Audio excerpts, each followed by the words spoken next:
다크플래시 DLX22 하나 둘.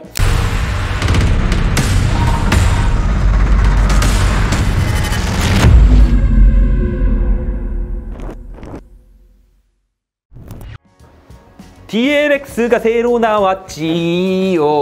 다크플래시 짜잔. DLX22 네오라고 하는 다크플래시 신제품 보시겠습니다. 자, 케이스 같은 경우는 이렇게 써 있는데 다크플래시 DLX22 네오라고 써져 있고요. 경첩 구조 강화 유리 적용, RGB 스펙트로펜 적용, 자석식 대형 먼지 필터 적용, 0.7T의 튼튼한 강판, USB 3.0 등등등 써있지만 다크플래시가 얇은 강판의 케이스가 없다는 것을 감안하자면 다 튼튼하다고 생각하시면 됩니다. 그럼 한번 뜯어볼게요. 이 케이스의 강점이 뭐냐면요, 뭐 다른 것들은 RGB가 좋네, 케이스가 크네, 뭐 쿨링이 좋네 막 이렇게 얘기하잖아요. 이 케이스는 하드가 총 5개가 장착이 됩니다. 이게 하드가 많으신 분들이 많아서 옛날 같은 경우는 저 브라보텍의 파노라마? 몇 년 전 거를 쓸 수밖에 없거든요. 근데 이번에 하드가 5개 장착이 되는 케이스가 나온 거죠. 그래서 하드 많으셨던 분들 같은 경우는 굉장한 희소식이 될 수 있을 거라고 생각합니다. 가격도 그렇게 비싸지 않아요. 하드 5개 장착이 된다는 게 굉장한 큰 장점인데, 박스에 아까 써져 있던 거 보면은 하드 장착 얘기는 없어. 이거는 하드 장착이 제일 중요한 거거든요. 자, 봅시다. 오, 이렇게 생겼어요. 짜자잔. 오, 케이스가 특이하게 생겼습니다. 왜 특이하냐고요? 전면이 그냥 막혀 있어요. 그렇다고 해서 전면에 쿨러를 달 수 있는 게 아닙니다. 이거는 되게 특이하거든요. 케이스 전면을 포기했어요. 쉽게 말해서 하드베이를 위해서 케이스를 포기했다. 그러면은 어디서 쿨링을 합니까? 라고 하시는 분들이 있잖아요. 쿨링 부분이야 다 마련을 해놨죠. 지금 보시는 것처럼 이렇게 가로 형태로 열리는 기준으로 잡으실 수 있고요. 얘도 이렇게 해서 뿅 하고 나와야지 임마.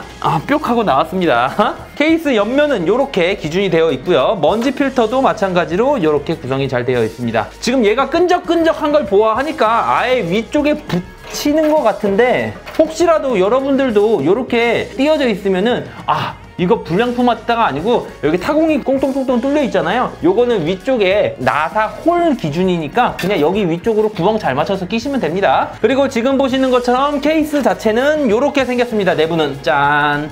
내부는 이렇게 지금 보시는 것처럼 지지대가 기본적으로 장착이 되어 있어요. 그리고 오픈도어 타입으로 굉장히 편하게 되어 있고요. 뒤쪽에 C6S라고 하는 펜이 하나가 기본적으로 달려 있고요. 추가를 하실 거라고 한다면은 이쪽에 보시는 것처럼 하나, 둘, 셋, 상단에 3개, 그리고 이 아래쪽에 옆에서 보시면은 하나를 더 추가로 사시면 됩니다. 전면이 다 막혀 있으면 쿨링을 어떻게 해요? 라고 하시는 분들이 있을 텐데, 쿨링을 여기서 합니다. 여기서 해요. 여기서.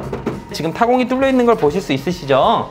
옆면에 타공이 뚫려 있는데 여기를 통해서 쿨러를 여기에 장착을 해서 여기서 이제 흡기를 한다고 보시면 되시고요. 옆면 흡기 그리고 배기는 상단에 3개와 뒷단에 하나 기준으로 잡으시면 되시고요. CPU 쿨러는 165 사이즈까지, 그리고 그래픽카드의 길이는 385까지이기 때문에 어지간한 그래픽카드 다 호환되고 공랭 쿨러도 호환이 됩니다.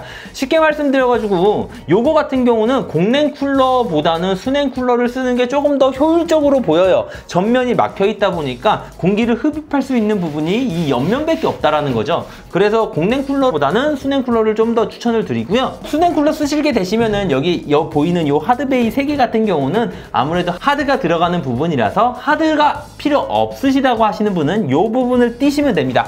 근데 사실 이 DLX22 네오 같은 경우는 하드가 4개, 5개 있으신 분들은 정말 강력하게 추천드릴 만한 케이스가 맞아요. 하지만 하드가 1장, 2장 그 정도밖에 없다면은 사실 요 케이스 살 의미는 없습니다. 요 케이스의 목적 자체가 많은 하드를 한 번에 포함하기 위해 나온 컴퓨터 케이스이기 때문에 꼭 하드가 4개, 5개 있으신 분들, 아니면 추가할 예정이 있으신 분들이나 우와 짱짱 할 만한 케이스지, 하드가 없거나 하나나 2개 정도만 있다면은 기본적으로 케이스들은 다 1, 2개까지는 지원을 합니다. 그래서 이 케이스를 굳이 고르실 필요는 없다라는 점 참고로 말씀을 드리고요. 다크 플래시에 좋은 케이스들 많잖아요. 그리고 이 케이스를 이제 고르는 이유는 전면이 이렇게 막혀서 굉장히 예쁜 느낌을 내기 때문에 사실 분들도 있다라고 생각을 합니다. 개인적으로는 DLM이나 DLX21 같은 케이스들 굉장히 좋아하는데 그런 부분들 같은 경우는 메쉬망으로 전면에서 흡입하고 옆면에서 흡입하고 굉장히 쿨링이 좋은 녀석들이에요.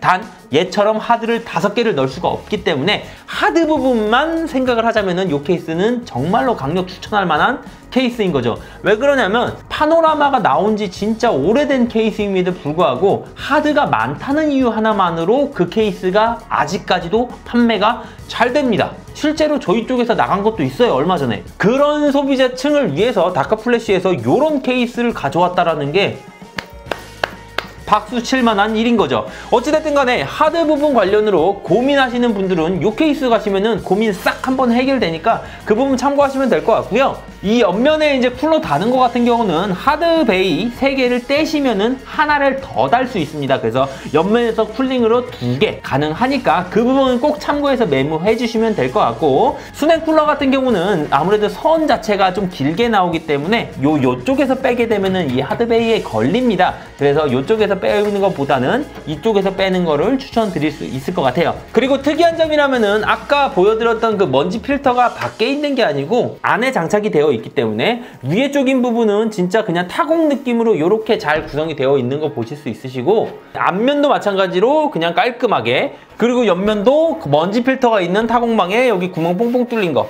요거를 제외하고 나면은 정말로 검정색의 깔끔한 느낌이라고 보실 수 있고요. 이렇게 막혀있는 컴퓨터의 장점은 한 가지가 있습니다.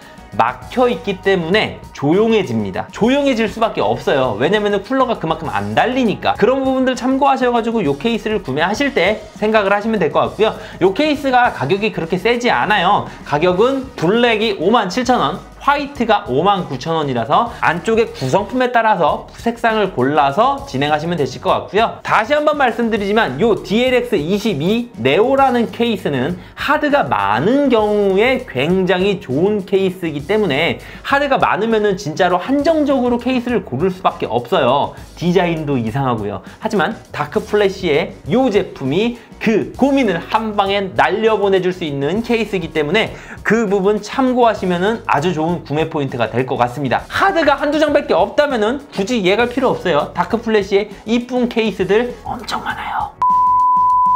그리고 이 케이스를 한번 연결을 한번 해보려고 했는데 어차피 쿨러가 하나밖에 없어서 굳이 연결을 해서 뭐 RGB를 보고 할 게 없더라고요. 그러면은 가까이서 한번 보시고 마무리하도록 할게요. 가까이 한번 보실게요. 지금 보시는 것처럼 케이스는 정말로 깔끔합니다. 전면은 아무것도 뚫린 게 없이 그냥 매끈하고요. 같이 이어지는 곡선으로 여기도 매끈합니다. 그리고 이쪽에는 먼지망 자체가 없이 그냥 이렇게 타공 느낌으로 뚫려가 있고요. 여기에는 LED 버튼, USB, 그리고 리셋 버튼. LED 버튼하고 리셋 버튼하고 따로 구성이 되어 있네요. 이건 되게 재밌는 방법이고, 그리고 옆면에서 보시게 되시면 여기 타공홀을 통해서 공기가 흡입이 된다는 거, 굉장히 깔끔하게 그 유격 공간 없이 굉장히 잘 되어 있는 걸 보실 수 있으시고요. 이 케이스 같은 경우는 이 하드베이 이 3개가 굉장히 중요한 놈 중에 하나입니다. 이게 어떻게 보면 핵심적인 부분이에요. 여기에 하드가 하나, 둘, 3개가 달리고요. 이 아래쪽에 2개가 더 달립니다. 그래서 총 5개의 하드를 장착할 수 있는 케이스, 그리고 그래픽카드 지지대도 기본적으로 들어가 있기 때문에 3080까지도 다 받쳐줄 수 있는 케이스다라고 생각을 하시면 되시고요. 메인보드 쪽에 이제 이격도 굉장히 넓어서 수냉 쿨러도 충분히 가능한 점 참고해 주시면 좋을 것 같고, 혹시라도 추가 쿨러 사시게 되시면은 C6S라는 120mm 쿨러를 상단에 3개, 4개, 총 4개를 사시던가, 아니면은 140mm 2개, 120mm 1개 이렇게 해서 총 3개를 사시던가, 그거는 여러분의 선택에 맡기겠지만 저는 개인적으로 120mm짜리를 상단에 하나, 둘, 셋 달고 이쪽에 하나 더 달아서 총 4개를 구입하시는 걸 추천드릴 것 같아요. 케이스가 생각보다 좀 큼지막합니다. 안에 내부가 큼지막하기 때문에 혹시라도 이제 간섭 부분 생각을 하자면은 여기서 나오는 선이 여기에 걸릴 것이냐 안 걸릴 것이냐 그런 부분들만 체크하면 될 것 같고요. 전면 같은 경우는 아예 막혀 있기 때문에 그 부분 참고하셔가지고 여기 옆면에서 공기가 흡입된다 라고 생각하시면 될 것 같아요. 지금 보신 요 케이스 같은 경우는요, 저희 쇼핑몰 견적 요청 주실 때 요 케이스 보고 요 영상을 보고 오셨다라고 하시면은요, 케이스 가격을 빼드립니다. 그러니까 어찌됐든 간에 저도 이거를 지원을 받은 거잖아요. 그거를 고객님들께 돈 받고 팔 수는 없고요. 그 부분을 빼드리니까 뭐 어떻게 보면은 57,000원, 59,000원 정도를 좀 더 할인해 드릴 수 있는 방향이 될 수 있으니까, 혹시라도 요 케이스 정말 마음에 드신다 하시는 분들은 견적 요청을 주시거나 컴퓨터 구매하실 때 말씀을 해주시면은 리뷰했던 제품으로 한 분께 금전적인 부분 빼서 진행 도와드리도록 하겠습니다.